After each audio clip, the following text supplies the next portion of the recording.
네, 이번 시간에는 이제 공작물에 관련된 그 내용을 한번 살펴보도록 하겠습니다.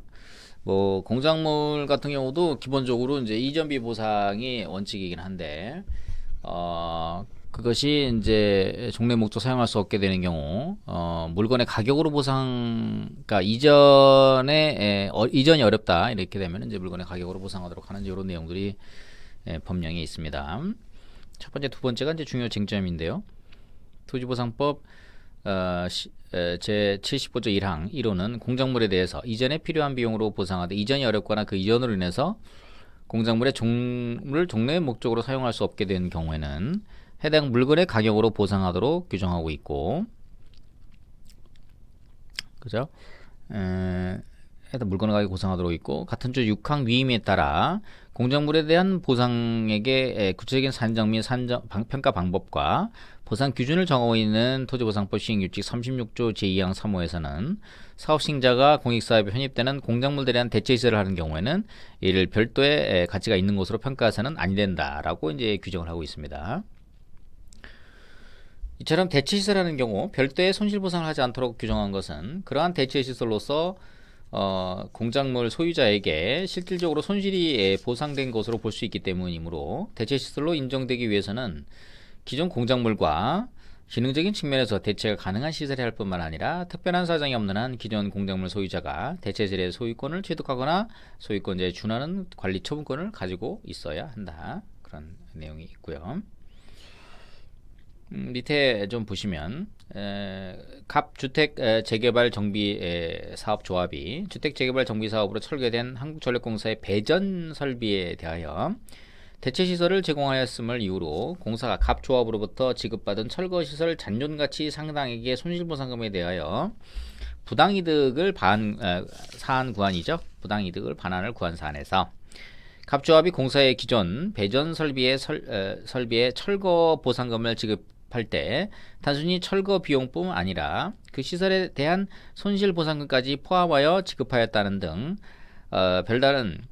다른 특별한 사정이 없는 이상 갑조합은 공사의 철거 시설에 대한 손실 보상금을 별도로 지급할 의무가 있고, 당사자 사이에 새로 설치한 지중화된 전력 설비에 대하여 소유권은 갑조합이 가지지만 공사가 이를 그 소유처럼 제한 없이 무상으로 관리 사용할 수 있는 권리가 보장되어 있어서 철거된 종전시설과 기능적으로 뿐만 아니라 권리행사 측면에서도 실질적 차이가 없다고 볼 수 있는 관계가 설정되어 있다는 등 특별한 사정이 없는 이상 이는 토지보상법 시행규칙에서 말하는 대체시설에 해당한다고 볼 수 없으므로 위 시행규칙의 대체시설에 해당하기 위한 요건의 충족 여부 등에 대하여 더 심리해보지 않고는 공사가 지급받은 철거 시설에 대한 손실보상금이 법률상 원인 없이 얻은 이득이라고 쉽사리 단정할 수 없음에도 위 같은 점에 별다른 심리 없이 공사가 받은 손실보상이 부당이득에 해당한다고 본 원심 판결에 법리호의 위법이 있다라고 본 거죠. 이것도 한번 참고를 해볼 만한 그런 사례가 되겠습니다. 자, 그 다음에 이제 영업손실보상 관련된 거죠. 여기는 뭐 아주 여러 가지 쟁점 사항들이 많이 있습니다. 판례들이 이제 여러 가지 유형들이 있는데요. 일단은 그 그러니까 우리가 이제 보상을 제대로 받으려면은 적법한 장소에서, 그죠? 제대로 받으려면은 적법한 장소에서 인적 물적 시설을 갖추고 계속적으로 행하는 영업, 이것이 우리가 영업손실보상의 기본적인 근거가 되겠습니다. 한번 보면은요,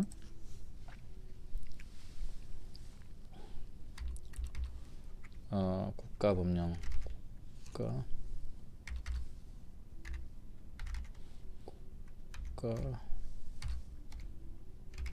법령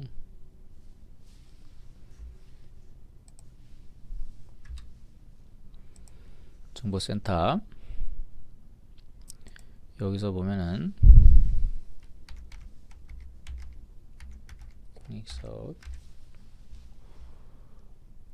관련돼서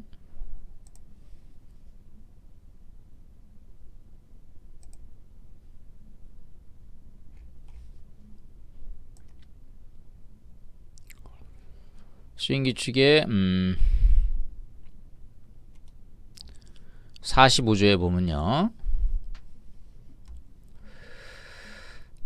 토지보상법 시행규칙 45조 영업손실 보상의 대상이냐. 법 제77조 1항에 따라 영업손실을 보상해야 하는 영업은 다음과 그 모두에 해당하는 영업을 한다.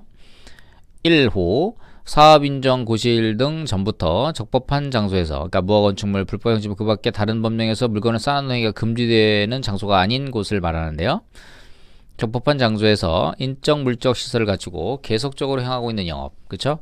다만 무허가 건축물 등에서 임차인이 영업하는 경우에는 그 임차인이 사업인정 고시일 등 1년 이전부터 부가세법 제8조에 따른 사업자 등록을 행하고 있는 영업을 말한다. 두 번째, 영업을 함에 있어서 관계법령에 의한 허가 등을 필요로 하는 경우에는 사업인정 고시일 등 전부터 허가 등을 받아 그 내용대로 행하고 있는 영업, 이런 얘기를 얘기하는 거죠. 보통 이제 단란주점 같은 경우가 이제 이런 거에 해당될 수가 있겠습니다. 그럼 이제 휴업하고 폐업은, 폐업은 2년을 주는 거고요. 휴업은 우리가 최근에 개정이 돼서 4개월치 주잖아요. 4개월 주는데, 그러면 그 폐업은 어떤 거냐? 이것도 한번 살펴볼 필요가 있겠습니다. 자, 영업의 폐지는 그러면 다음과 그에 해당하는 경우다.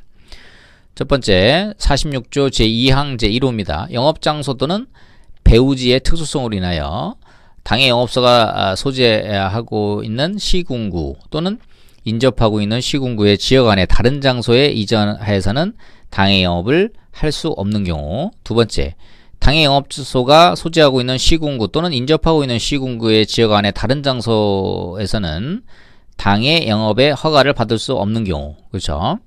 세 번째, 도축장 등 악취 등이 심하여 인근 주민에게 혐오감을 주는 영업시설로서 해당 영업소가 소재하고 있는 시군구 또는 다른 인접하고 있는 시군구의 지역 안에 다른 장소로 이전하는 것이 현저히 곤란하다고 특별자치도지사 시장구수구청장이 객관적 사실에 근거하여 인정하는 경우, 뭐 이런 경우가 되겠습니다.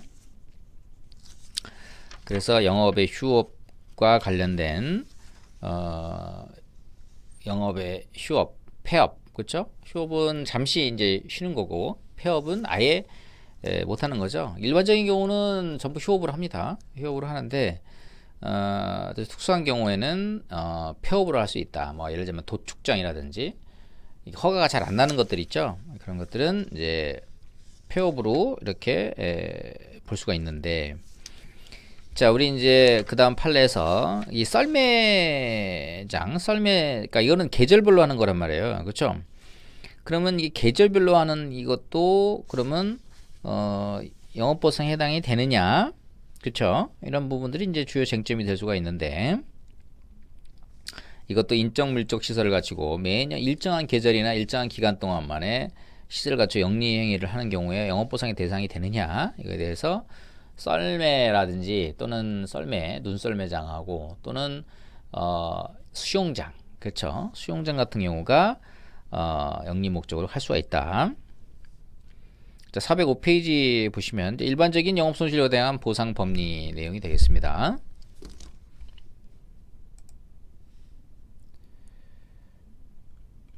자, 보시면 405페이지 판결로지 한번 보면요. 2010도 12842 판결. 자, 모든 재산권은 보장되고 공공필요에 의한 재산권의 수용 등에 대해서는 정당 보상을 지급해야 하는 것이 우리 헌법의 원칙이다. 그에 따라 공익사업을 위한 필요에 의하여 영업시설 등이 수용되는 경우에 그 영업의 폐지 등에 따른 영업손실도 당연히 보상 대상이 되고, 법률도 그러한 취지에서 보상의 기준 등에 관하여 상세한 규정을 마련해 두거나 하위 법령의 세부 사항을 정하도록 위임하고 있다.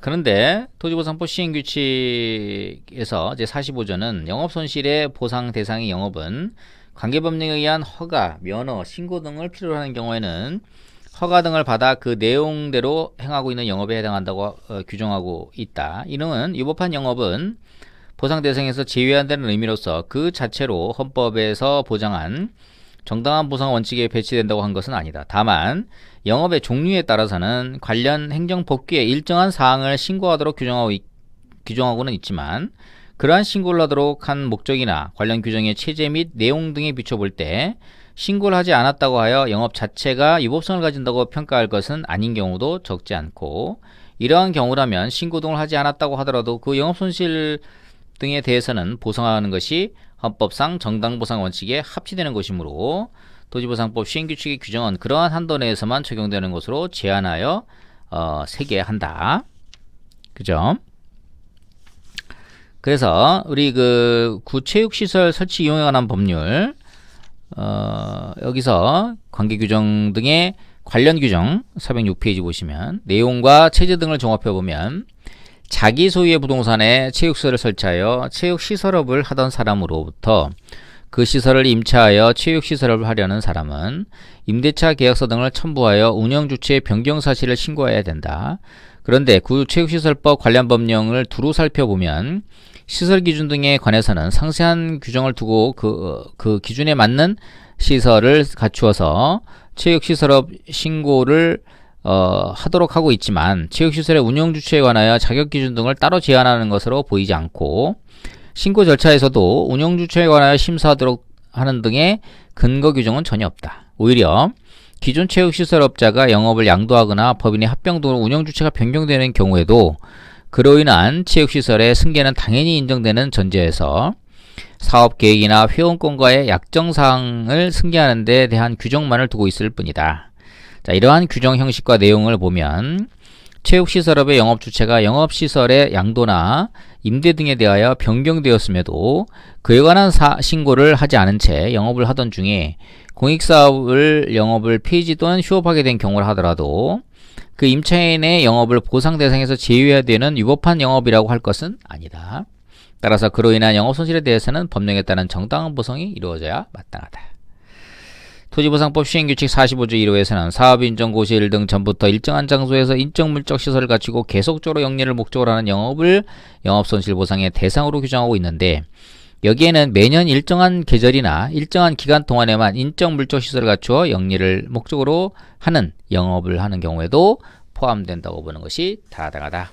그렇죠? 이게 썰매 업장이었습니다. 그렇죠?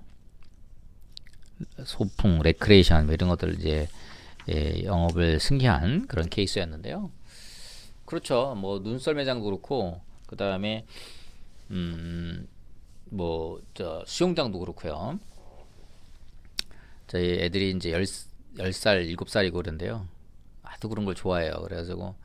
그래가지고 이제 그 맨날 데리고 다니고 그러면은 참 이제 고단하고 힘들고 그러긴 하는데, 또 남는 거는 또 그런 게 또 추억이죠. 인생이 또 알고 보면 또 그런 추억이 남는 건데, 여러분들도 이제 자제분들 계시고 그러면은 이제 많이 좀 놀러도 다니시고 추억을 이렇게 많이 쌓고, 그렇죠? 그래 하시는 게 좋지 않나 이런 생각이 듭니다. 제가 그 좋아하는 데가 저기 양평 저기 대명콘도 옆에 보면 시레빌 호텔이라고 있는데, 거기 앞에 보면은 그 흑천인가 있어요. 예전에 이제 신내천이라고 그랬는데 지금 이제 흑천이라고 그러는 것 같아요. 거기 이제 그 어렸을 때 그 사촌 형님이 서울 사셨는데, 제가 이제 시골 살다 보니까 뭐 소풍이나 방학이라는 게 없어요. 그러니까 그런데 이렇게 가서 이렇게 뭐 버너에다가 밥도 해 먹고, 뭐 그거야 뭐 집에서 해 먹는 거와 똑같죠. 이제 밥도 해 먹고 이제 송사리도 잡고 막, 그래서 그런 거 보고 야 참 시골에서 이제 맨날 그 오로일은 어린이날이 아니라 오로일은 고추 심는 날이에요. 그래서 지금도 오로일 되면 고추를 심어야 되나. 그래서 저번 참에 오로일 되면 이제 고추묘 갔다가 이제 고추 심고 말해서, 어렸을 때 이제 고추 심는 날 그렇게 있었죠. 근데 이제 우리 이제 세대 요즘 애들은 이제 오로일 되면 어린이날 뭘 사줄 거냐, 장난감을 뭘 사줄 거냐 뭐 이래 하고 뭐 그러는데, 하여튼 여러분들이 아이들하고 잘 보내는 시간도 인생에서 큰 의미를 또 가질 수 있는 그런 것들이니까 잘 한번 그래 해보시기 바랍니다. 자, 410페이지에 있는 거는 5일장인데요. 이건 아주 특이한 판례죠. 보통 이제 5일장, 그러니까 시골서 잘하신 분들은 5일장 같은 거를 많이 보셨을 거예요. 5일장. 뭐 여기서는 지금 사구장으로 오는데 제 고향 양평은 38장입니다. 38장 3일, 8일, 13일, 18일. 여기서는 4일, 9일, 14일, 19일, 24일, 29일. 이게 정기적으로 5일에 한 번씩 이제 장이 열리는 거죠. 그러면 이 5일장의 경우에도 영업손실보상의 대상이 되는 것이 맞느냐? 그죠? 이것도 하나의 또 중요한 쟁점입니다. 이거는 아주 재밌는 사실관계니까 전체적으로 한번 보시죠. 410페이지에 보면은 1990년경 이 사건 장터가 그죠? 개설된 이래 소인으로부터 각 그 해당 점유 부분을 전체하여 앵글과 천막 구조의 가설물 축조를 했어요. 그 내부에 냉장고도 넣고요. 주방용품, 가스통, 탁자, 의자 등을 구비한 후 영업신고를 하지 않은 채 모란장입니다. 광주 이제 모란장인데요. 모란장 4일, 9일, 14일, 19일, 24일, 29일에 정기적으로 국수와 순댓국, 생고기, 생선회 등을 판매하는 음식점 영업을 하여 온 사실을 인정하고 있습니다. 자, 그러면 411페이지 보면은 자, 원심은 그 채택 증거에 의해서 인정되는 판시와 같은 사정, 즉 원고들이 1990년경부터 이 사건 장터에 토지를 임차하여 앵글과 천막 구조의 가설 건축물을 축조하고 매달 4일, 9일, 14일, 19일, 24일, 29일에 정기적으로 각 해당 점포를 운영하여 왔고 영업 종료 후 가설물과 냉장고 등 주방용품을 철거하거나 이동하지 않은 채 그곳에 계속 고정하여 사용 관리하였다는 점. 원고들은 장날에 전날에는 음식을 준비하고 장날 당일에는 종일 장사를 하고 그 다음날은 뒷정리하는 등 5일 중 3일 정도는 이 사건 영업에 전력을 다하였다고 보이는 점. 비록 원고들이 영업을 5일에 한 번씩 하였고 그 장소도 철거가 용이한 가설 건축물이라 하더라도 원고들의 상행위의 지속성, 시설물들의 고정성을 충분히 인정할 수 있으므로 원고들은 이 사건 장소에서 인적 물적 시설을 갖추고 계속적으로 영리를 목적으로 영업을 하였다고 봄이 상당하다. 이렇게 본 거죠.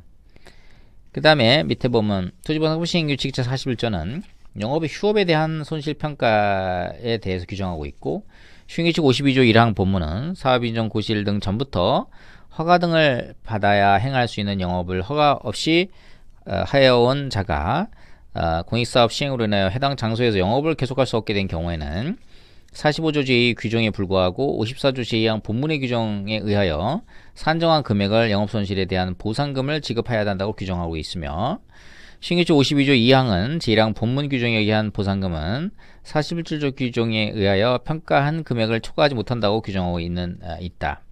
원심은 시행규칙 54조 2항에 따라 이 사건 사업인정고시일인 2006년 6월 26일 당시 기준으로 계산한 3개월분의 주거이전 맥수가 원심 판결의 별지 보상난 기재 각 금원이라고 인정한 한편 원고들이 5일 중 1일만 영업을 하였으므로 보상의 액수도 법령이 정한 5분의 1이 되어야 한다는 피고의 주장에 대해서 그와 같이 감액할 수 있는 법령상 근거가 없다는 이유로 이를 배책하였다. 그래서 5분의 1까지 5분의 1로 사업시행자는 낚여줘야 된다는데 이는 타당하지 않다 이렇게 본 거죠. 이렇게 보시면 되겠고 아주 재미난 판례입니다. 그렇죠? 이런 뭐 사실관계도 한번 같이 봤는데 아주 의미 있는 그런 판례가 되겠고요. 그 다음에 그 사업인정고시를 당시 보상 대상에 해당한다면 그 후에 다른 지역 그 후 사업 지역 내 다른 토지로 영업장소가 이전되었더라도 손실 보상의 대상이 된다. 타당하다 이렇게 보고 있습니다. 자, 412페이지 보시면요, 영업 손실 보상 관련돼서는 이런 이제 사실관계들을 한번 봐줘야 상당히 의미가 있죠.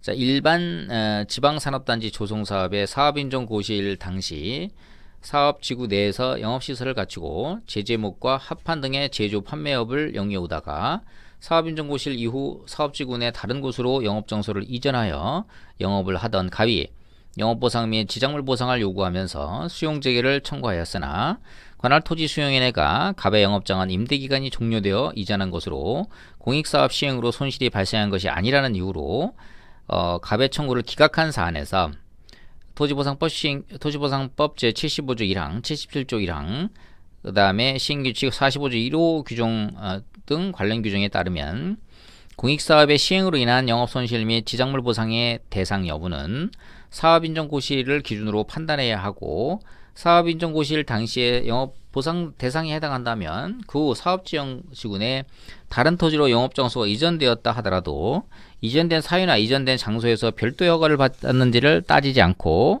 여전히 손실보상의 대상이 된다고 보는 것이 정당하다. 이렇게 본 그런 사안이 되겠습니다. 그 다음에 우리 그 가설 건축물 임차인에 대한 이제 보상 관련된 건데요. 414페이지에서 이제 이거는 헌법재판소의 결정입니다.